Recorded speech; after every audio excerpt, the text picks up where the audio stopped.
Hola a todos y bienvenidos nuevamente al canal Filosofía Urantia. Hoy llegamos al último capítulo del prólogo del libro de Urantia, un cierre poderoso y profundo. Hablaremos de las Trinidades. Y aunque el concepto pueda sonar abstracto, en este video vamos a desglosarlo y explicarlo paso a paso, con analogías claras, comprensibles, pero sin perder de vista su gran profundidad filosófica. Así que acompáñame hasta el final, porque aquí se cierra el ciclo del prólogo con una de las revelaciones más impactantes del libro. Entramos ahora en uno de los conceptos más profundos y desafiantes del prólogo, el papel del absoluto universal. El absoluto universal surge, por así decirlo, como una consecuencia inevitable del acto de libre albedrío del Padre Universal. Cuando el Padre diferencia las realidades del universo en dos grandes categorías, lo deificado, personalizable, y lo no deificado, no personalizable, surge una tensión inmensa entre ambas dimensiones. El absoluto universal actúa entonces como un coordinador perfecto, equilibrando esas diferencias para mantener la cohesión del cosmos. Podemos imaginarlo como el punto de unión entre dos fuerzas opuestas, pero complementarias. Por un lado, la voluntad activa y creadora de la deidad, y por el otro, la infinitud pasiva y no cualificada. El absoluto universal equilibra estas tensiones, asegurando que el universo pueda funcionar de manera coherente entre lo eterno y lo temporal. Aquí nos introducen un principio muy importante. La infinidad potencial siempre será absoluta y ligada a la eternidad, pero la infinidad actualizada, lo que ocurre en el tiempo, en los mundos evolutivos, solo puede ser parcial.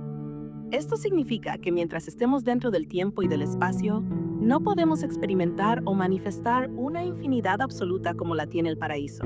Y gracias precisamente a la mediación del absoluto universal, es posible que lo finito, como los seres humanos, coexista en armonía con lo infinito sin ser aniquilado o absorbido.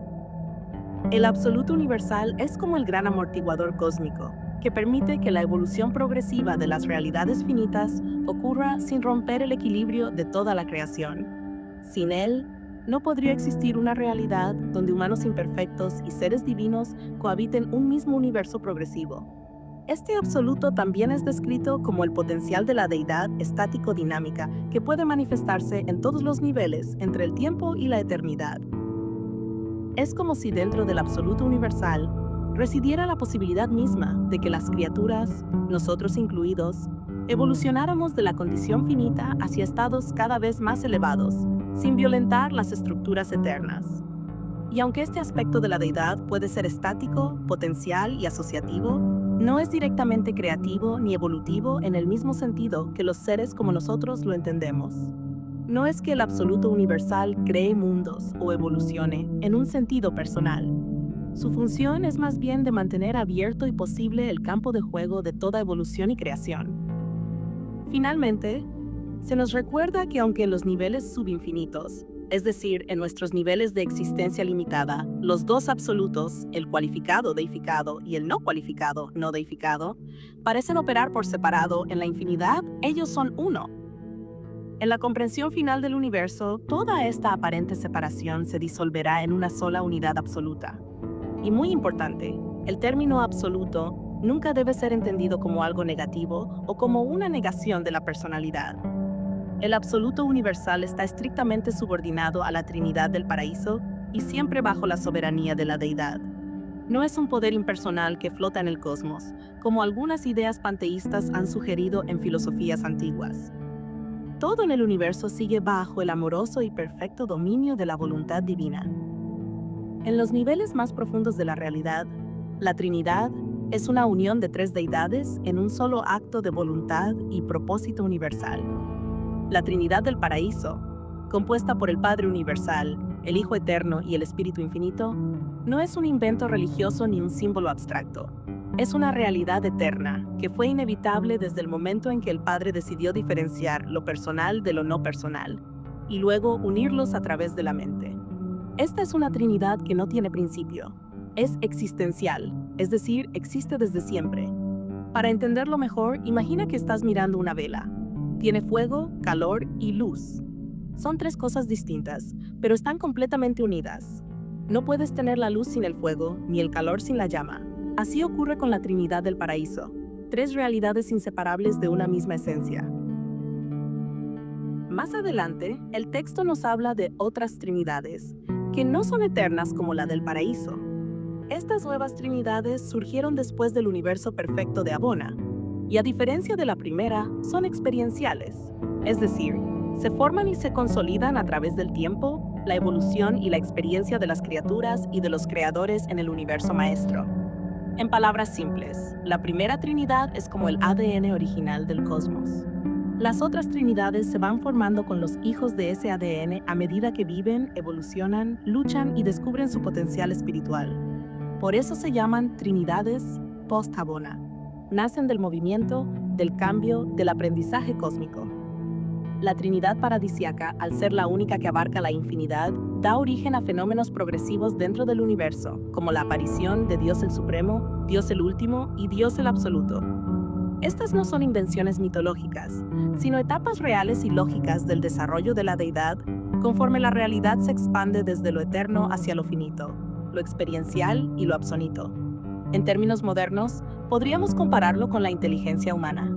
Primero tienes el potencial, luego el desarrollo de habilidades a través de la experiencia y por último una sabiduría que trasciende lo aprendido. Así ocurre con estas trinidades.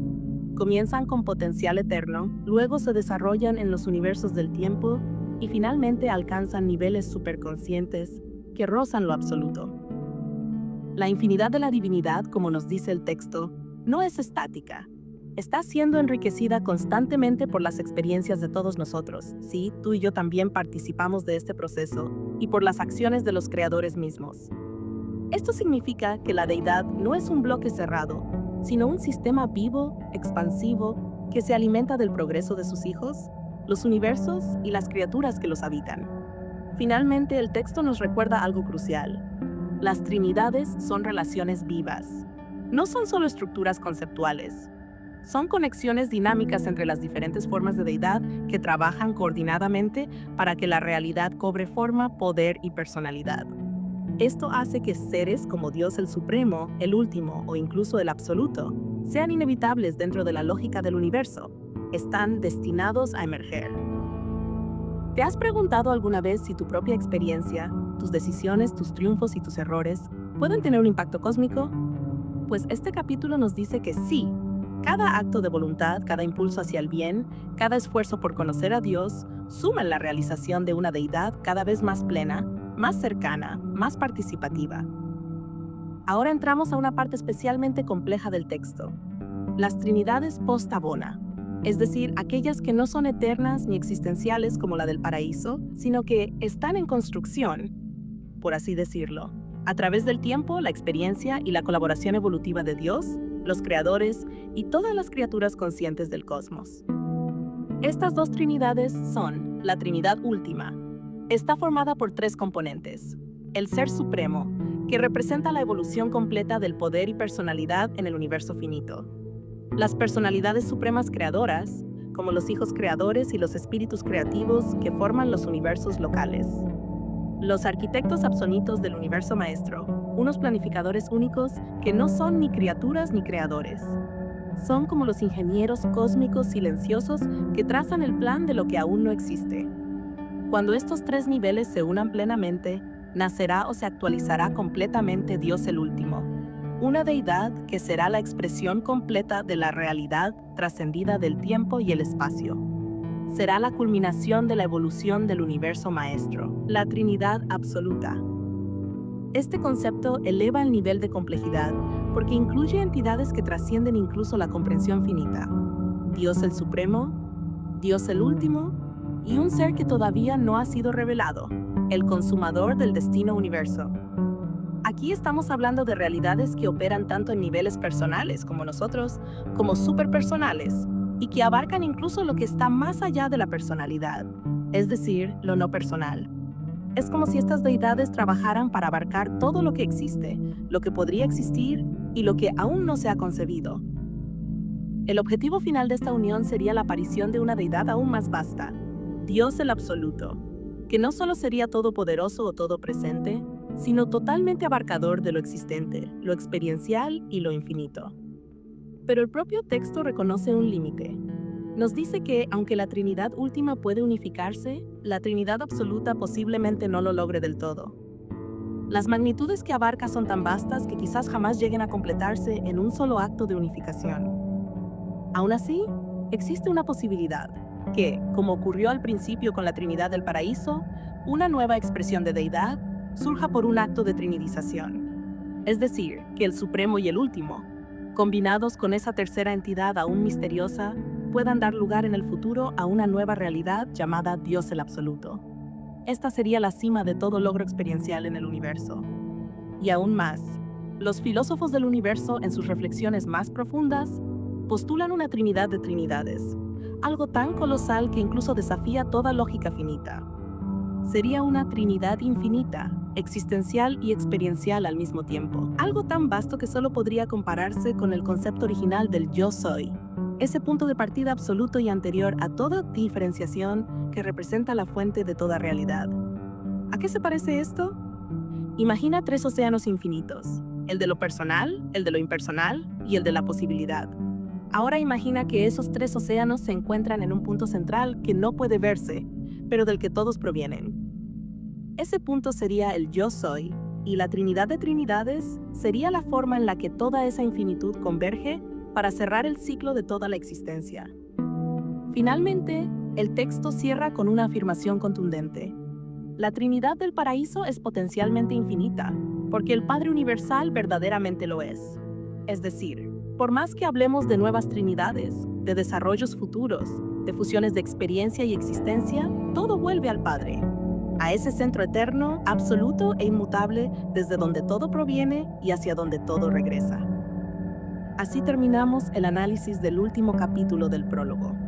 Y lo hacemos con una poderosa revelación. El universo no es estático, sino dinámico. No es cerrado, sino en expansión. Y tú formas parte de esa evolución espiritual eterna hacia el infinito.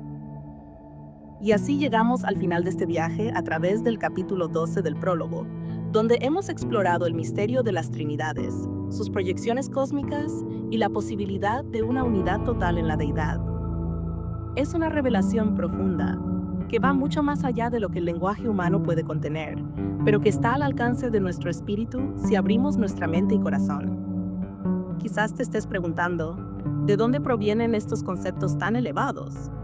¿Cómo puede alguien escribir sobre realidades tan vastas que exceden incluso la imaginación más ambiciosa? Pues bien, este prólogo fue dictado por un consejero divino de Orgontón, un ser de sabiduría superuniversal, que lidera a un grupo de personalidades celestiales encargadas de describir la verdad sobre las deidades del paraíso y el universo de los universos aquí en Urantia, es decir, en nuestro mundo. Ellos no vinieron a imponer dogmas, sino a coordinar el conocimiento más elevado de la humanidad con nuevas verdades reveladas. Su método fue claro y respetuoso. Tomaron más de 1000 conceptos humanos sobre Dios, el espíritu y el universo, seleccionando los más elevados, y solo cuando fue necesario, los complementaron con conocimientos que van más allá de nuestra experiencia terrenal. Sabían que traducir el lenguaje de la eternidad a los símbolos de la mente humana no sería fácil, pero confiaron en que dentro de ti, como dentro de todos nosotros, habita un fragmento de Dios, una chispa divina, junto al espíritu de la verdad. Y gracias a esa presencia sagrada, tú puedes captar estos significados eternos y hacerlos tuyos. Así que no lo olvides, este canal, Filosofía Urantia, es un puente entre el conocimiento espiritual más elevado y el entendimiento humano. Si sientes que algo de lo que escuchaste hoy resonó contigo, suscríbete, dale like al video, activa la campanita para que no te pierdas los próximos análisis y compártelo con quienes buscan un entendimiento más profundo de su origen, su propósito y su destino. Nos esperan capítulos extraordinarios, donde entraremos en los documentos principales del libro de Urantia. Lo que viene es igual de fascinante que este prólogo, y quizás aún más transformador. Gracias por acompañarnos. Que la luz del Padre Universal ilumine tu camino.